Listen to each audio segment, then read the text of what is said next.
Hello friends, कैसे आप सभी। आई होप कि आप सब अच्छे होंगे और आपकी पढ़ाई लिखाई भी बहुत ज़बरदस्त तरीके से चल रही होगी। और आप हमारे चैनल पर नए हैं तो प्लीज़ आप हमारे चैनल को लाइक और सब्सक्राइब कीजिए ताकि हमें भी थोड़ा सा मोटिवेट मिलता रहे। हम चलते हैं निबंध की ओर। मेरा एक फर्स्ट पार्ट निबंध था महाकुंभ के बारे में। आप लोगों आप जाइए वहाँ पर, आप हमारे चैनल पर जाइए और महाकुंभ के बारे में, वह महाकुंभ का जो मैंने एक वीडियो जो प्रेजेंटेशन किया है, वो जो भारत सरकार के द्वारा जो दिया गया है डाटा, मैंने उसको कलेक्ट किया है। आप वहाँ पे जाकर विजिट कर सकते हैं और निबंध पर एक अच्छे से टॉपिक आपका तैयार हो जाए। आज हमारा दूसरा निबंध है मकर संक्रांति पर। किस पे है? मकर संक्रांति। अब देखिए, हम जानते हैं कि मकर संक्रांति क्या है, भारत का और हिंदुओं का सबसे बहुत बड़ा त्यौहार है। तो इसका एक टॉपिक निकल आता है, मकर संक्रांति भारत की सांस्कृतिक और वैज्ञानिक विरासत। क्या है? मकर संक्रांति भारत की सांस्कृतिक और वैज्ञानिक विरासत। ये क्या है? एक देश अनेक नाम और एक ही उत्सव। इस टॉपिक के बारे में हम फुल डिटेल में चर्चा करेंगे। देखिए, यह जो निबंध के टॉपिक है, ये हमारा आने वाले समय में जो यूपी पीसीएस को होगा, ठीक है, यूपी पीएससीएस होगा, राजस्थान पीसीएस होगा, आरजेपीएससी हो सकता है, बीपीएससी में हो सकता है, या यूपीएससी, ठीक है, क्या होगा? यूपीएससी। किसी न किसी पेपर में जो आने वाले जो मेंस एग्जाम होंगे, उस सब में क्या होगा, ये त्योहार से कोई भी रिलेटेड एक क्वेश्चन पूछ सकता है। तो हम देखते हैं मकर संक्रांति के बारे में, और टॉपिक क्या है? भारत की सांस्कृतिक और वैज्ञानिक विरासत। हम चलते हैं, सबसे पहले हम ये जानते हैं कि भाई देखो, मकर संक्रांति है क्या, ठीक है, क्या होता है मकर संक्रांति। भाई हम लोग उत्तर भारत में क्या मनाते हैं? खिचड़ी। खिचड़ी हम लोग बोलते हैं कि भाई हमारे यहाँ आज खिचड़ी का त्यौहार है। लेकिन वास्तविकता में इसको क्या बोलते हैं? मकर संक्रांति। क्या बोलते हैं? मकर संक्रांति इसको बोलते हैं। और हम जानते हैं सबसे पहले कि मकर संक्रांति क्या होती है। देखिए, मकर संक्रांति क्या होता है? भारत का सबसे बड़ा क्या है? पर्व है। क्या है? पर्व है। और यह प्रकृति और ऋतु परिवर्तन का क्या है? उत्सव है। मेन पॉइंट यहाँ पर है, आप लोग क्या करेंगे, इसका स्क्रीनशॉट ले लेंगे। क्या लेंगे? स्क्रीनशॉट ले लेंगे। वीडियो को पॉज कीजिए और क्या करेंगे, स्क्रीनशॉट ले लीजिए। तो इसमें क्या होता है कि जो हमारा सूर्य होता है, ठीक है, जो हमारा सूर्य है वो धनु राशि से, किसमें? धनु राशि को छोड़ करके मकर राशि में क्या करता है? प्रवेश करता है।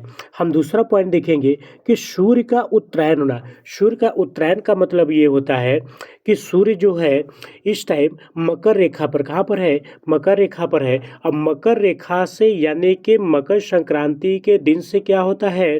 उत्तर की ओर होना प्रारंभ कर देता है। इसमें क्या होता है कि जो हमारा उत्तरी गोलार्ध होगा, वहाँ पर रातें क्या होंगी?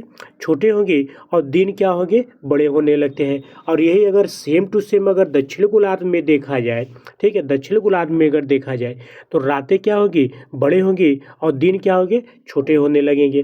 देखिए, यह जो मकर संक्रांति है, ये अंधकार से प्रकाश की ओर बढ़ने का क्या है? एक प्रतीक हमें बताता है, ठीक है। तो हमें क्या समझ में आया कि मकर संक्रांति का सीधा सा अर्थ है कि सूर्य का क्या होना? उत्तरायण होना, पहला चीज। और क्या होता है कि सूर्य का मकर राशि में प्रवेश करना, ठीक है। तो ये होता है मकर संक्रांति। मकर संक्रांति का अगर त्यौहार की बात करें तो सबसे ज़्यादा इसमें फेमस क्या होता है और सब लोगों का पसंदीदा क्या है? तिल और गुड़। क्या है? तिल और गुड़। आई थिंक ये कोई ऐसा घर नहीं होगा जिसमें तिल और गुड़ का पकवान न बनता हो, यानी कि मिठाई वगैरह जो भी बनाते हैं, ठीक है, तिल, ठीक है। तो अब इसका वैज्ञानिक क्या वो है? देखिए, सर्दी के मौसम में मकर संक्रांति मनाई जाती है जब कड़ाके की ठंड होती है। वैज्ञानिक कारण क्या है? तिल और गुड़ का तासीर गर्म होता है। क्या होता है? तासीर गर्म होती है। और इससे लाभ क्या होता है? यह हमारे शरीर को अंदर से गर्मी देता है। क्या देता है? गर्मी प्रदान करता है। और रोग प्रतिरोधक क्षमता को, यानी कि इम्यूनिटी को क्या करता है? वो बढ़ाता है, ठीक है। क्या करता है? इम्यूनिटी क्या करता है? इसको बढ़ाता है। और यही कारण है कि इस पर्व पर तिल और गुड़ खाने की विशेष परंपरा जो है बनी हुई है। हम आगे चलते हैं और देखेंगे कि मकर संक्रांति यानी कि जो हम खिचड़ी बोलते हैं, ठीक है, क्या बोलते हैं, खिचड़ी बोलते हैं, इसको भारत के संपूर्ण क्षेत्र में मनाया जाता है, लेकिन इसका नाम क्या है, कुछ अलग अलग है। जिसे हम अपने उत्तर प्रदेश की बात करें या उत्तर भारत में बोले तो लोहड़ी बोलते, क्या बोलते हैं, लोहड़ी जो है वो पंजाब में बोला जाता है, ठीक है। और वो यूपी और बिहार वाले, ठीक है, हम लोग क्या है कि यूपी है, उत्तर प्रदेश वाले हैं, यूपी वाले हैं, तो हम लोग क्या बोलते हैं, खिचड़ी बोलते हैं, क्या बोलते हैं, खिचड़ी बोलते हैं। और यही खिचड़ी जो है बिहार में भी बोला जाता है। और उत्तराखंड में इसको क्या बोलते हैं, घुघुतिया, क्या बोलते हैं, घुघुतिया उत्तराखंड में बोला जाता है। अगर हम पूरब की बात करें तो जैसे मान लेते हैं असम में इसको क्या बोलते हैं, बिहू बोला जाता है, क्या बोलते हैं, बिहू बोलते हैं। और पश्चिम बंगाल में क्या बोलते हैं, पौष संक्रांति, क्या, पौष संक्रांति। और उड़ीसा में मकर चौला। अगर हम दक्षिण की बात करें, जैसे मान लीजिए तमिलनाडु, तमिलनाडु में क्या बोलते हैं, इसको पोंगल बोलते हैं, क्या बोलते हैं, पोंगल। और सुग्गी हब्बा कर्नाटक में बोला जाता है। आंध्र प्रदेश और तेलंगाना में पेद्दा पंडुगा, क्या बोलते हैं, पेद्दा पंडुगा। अगर हम पश्चिम की तरफ चले तो जैसे मान लीजिए गुजरात हो गया, राजस्थान हो गया, महाराष्ट्र हो गया, इस सब में क्या बोलते हैं, मकर संक्रांति, या इसको हम बोलते हैं उत्तरायण, क्या बोलते हैं, उत्तरायण बोलते हैं। तो ये है मकर संक्रांति यानी खिचड़ी के अन्य क्षेत्रों में किस नाम से बुलाया जाता है। पोंगल हो गया, बिहू हो गया, खिचड़ी हो गया, लोहड़ी हो गया, उत्तरायण। तो ये सब क्या है, ये भारत के अलग अलग नाम है, लेकिन ये भारत की एकता को क्या करता है, यहाँ पे दर्शाता है, शो करता है। एक कहावत है, एक लाइन है, कहा जाता है, यूनान मिस्र रोमा सब मिट गए, जहाँ से कुछ बात है कि हस्ती मिटती नहीं हमारी। तो हमारे जो सदियों से जो परंपरा चली आ रही है वो आज तक है। और आने वाली जो पीढ़ियां हैं, हमें इस परंपरा को, इस त्योहार को क्या करना है, आने वाली पीढ़ियों को सौंप देना है। फिर हम देखते हैं कि पंजाब और हरियाणा में क्या बोलते हैं, जैसे लोहड़ी और माघी, क्या बोलते हैं, लोहड़ी और माघी। लोहड़ी क्या है, देखिए, मकर संक्रांति से एक दिन पहले मनाई जाने वाली लोहड़ी बोलते हैं। इसमें क्या होता है, अग्नि पूजन, यानी कि अग्निदेव की क्या होती है, पूजा किया जाता है। नई फसल तैयार होने की खुशी में आग में तिल, रेवड़ी और मक्का को क्या होता है, अर्पित किया जाता है, यानी कि चढ़ाया जाता है। दुल्ली भट्टी क्या है, लोकगीतों में दुल्ला भट्टी को याद किया जाता है, जिससे मुगल काल में लड़कियों की रक्षा की थी।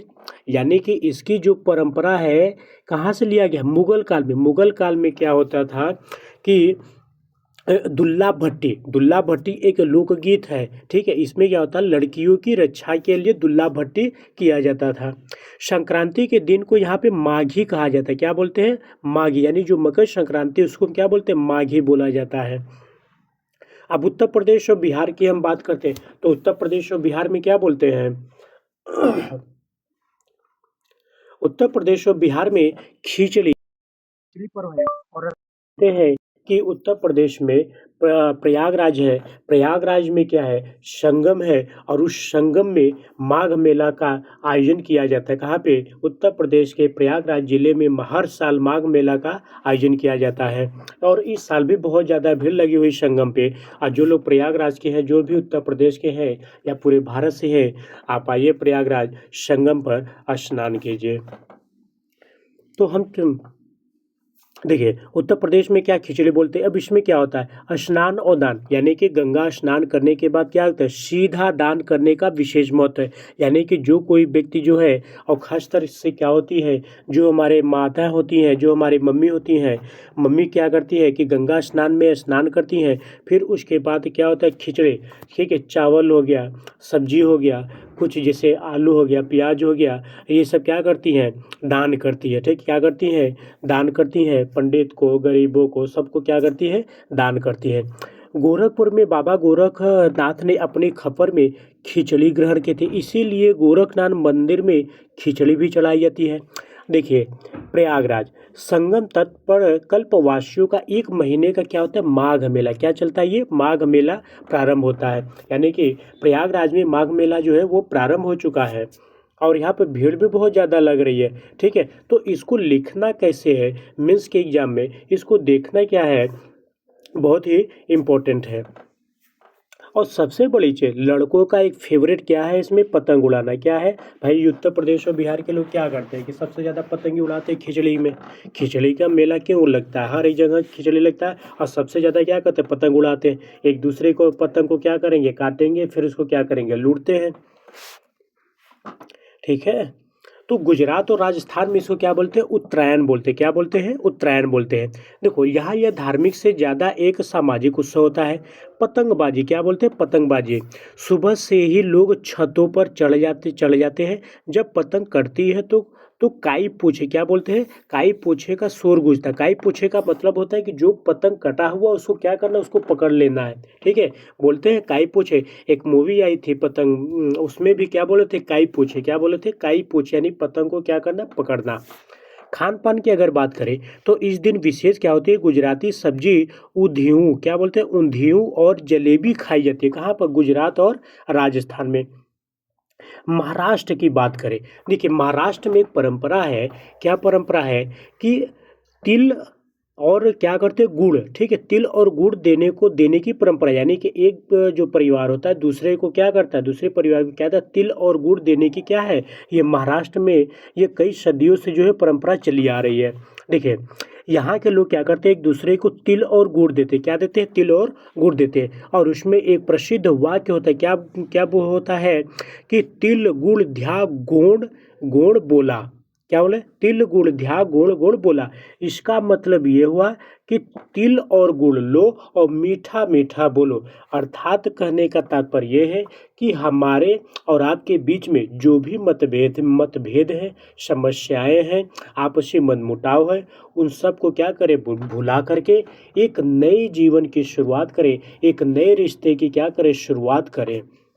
इसका ये मतलब होता है, अर्थात पिछले समय जो भी गीले शिकवे उसको क्या कर, भुला करके एक नए रिश्ते बनाने का, एक नया पारिवारिक, एक नया सामाजिक ढांचा बनाने का दिन होता है ये मकर संक्रांति। तो महाराष्ट्र में क्या बोलते हैं इसको, तिल गुड़ ध्या गोड़ गोड़ बोला।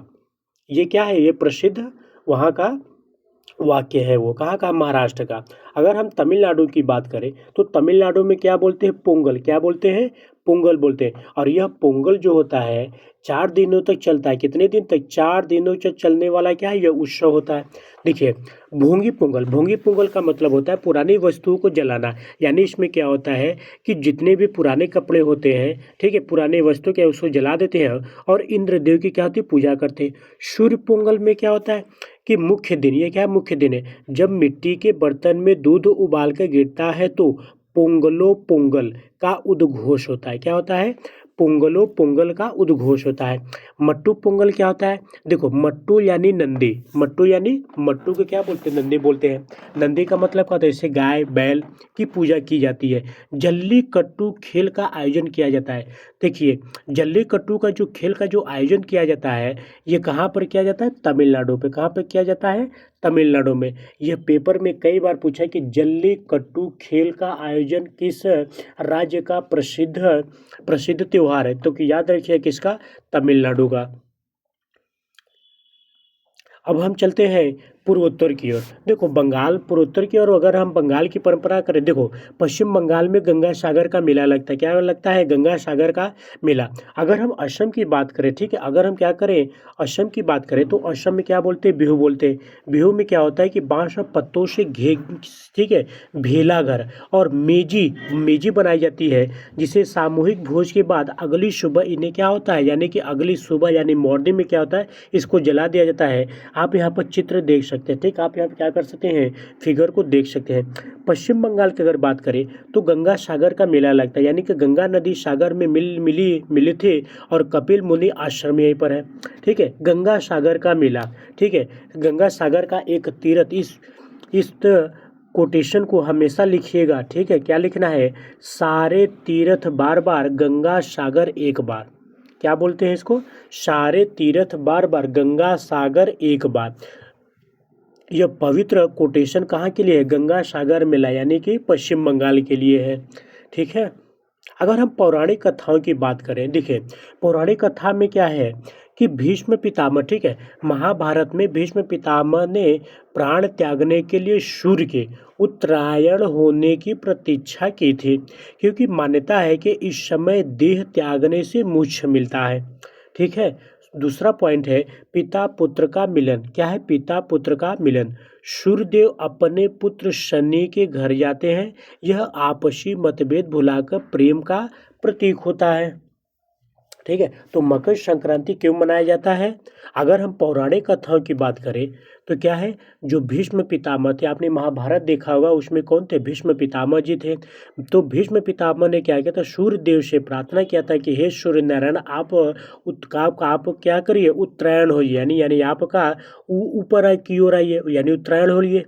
और इससे क्या होता है, इस समय जो है, जो भी व्यक्ति अगर देह को क्या कर अपने शरीर को त्याग करता है, उसे मोक्ष की क्या होती है? प्राप्ति होती है। और इस समय क्या होता है कि सूर्यदेव और शनि अपने पुत्र शनिदेव के घर जाते हैं, यानी कि मिलते हैं। ठीक है। इसमें क्या वही बता रहे हैं, मकर संक्रांति का मतलब ये होता है कि जो भी आपसी मतभेद है, मनमुटाव है, इसको क्या करना है? भुला करके एक नई शुरुआत से, एक नई शुरुआत क्या कर एक नई शुरुआत करना है हमें। मकर संक्रांति, मकर संक्रांति कृतज्ञता का पर्व है। क्या है? कृतज्ञता का पर्व है। यह त्योहार केवल परंपरा नहीं बल्कि धन्यवाद देने का माध्यम है। सूर्य के प्रति रोशनी और जीवन ऊर्जा के लिए भी है। पशुओं के प्रति खेती में सहायता के लिए, जैसे मट्टू पोंगल, प्रकृति के प्रति अच्छी फसल और अन्न देने के लिए। मकर संक्रांति का मतलब ये नहीं कि केवल जो है तिल और गुड़ का क्या करेंगे, हम अच्छा सा क्या करें, उसका ठीक है, मिष्ठान बनाएंगे, या ठीक है तिलवा बनाएंगे, हम लोग को नॉर्मल भाषा में तिलवा ही बोलते हैं, उसको बनाएंगे। और फिर उसके बाद क्या करेंगे, हम क्या करेंगे, एक दूसरे को सामाजिक सौहार्द को क्या करेंगे, बढ़ाएंगे। लेकिन ऐसा नहीं है। ये क्या होता है, एक प्रकृति पूजन भी है, पशुओं के प्रति भी है, प्रकृति के प्रति भी है, और सूर्य के प्रति भी है। तो इस तरीके से क्या होता है कि हमारा मकर संक्रांति पर जो निबंध है, ठीक है, हमारे क्या है कि जो मकर संक्रांति पर जो निबंध है वो हमारा क्या होता है, कंप्लीट होता है। आप लोग क्या करेंगे, इस वीडियो को पॉज करके स्क्रीनशॉट ले लीजिएगा। ठीक है, क्या करेंगे, स्क्रीनशॉट ले लीजिएगा। और मैं फिर बता दे रहा हूँ कि आगामी जो आने वाला यूपी पीसीएस होगा, ठीक है, या राजस्थान पीसीएस होगा, या बिहार पीसीएस होगा, या यूपीएससी जो भी होगा, ठीक है, यूपीएससी होगा, इसमें त्यौहार से संबंधित एक, ठीक है, त्यौहार से संबंधित या सामाजिक सौहार्द से संबंधित एक क्वेश्चन इसमें जरूर रहेगा। तो आप हमारे चैनल पर नए हैं और आप हमारे चैनल को लाइक और सब्सक्राइब नहीं किए तो प्लीज़ चैनल को लाइक और सब्सक्राइब कीजिए, ताकि हमें भी थोड़ा सा मोटिवेट मिलता रहे। और आप सभी लोगों को मकर संक्रांति की ढेर सारी शुभकामनाएं। जय हिंद, जय भारत, जय उत्तर प्रदेश।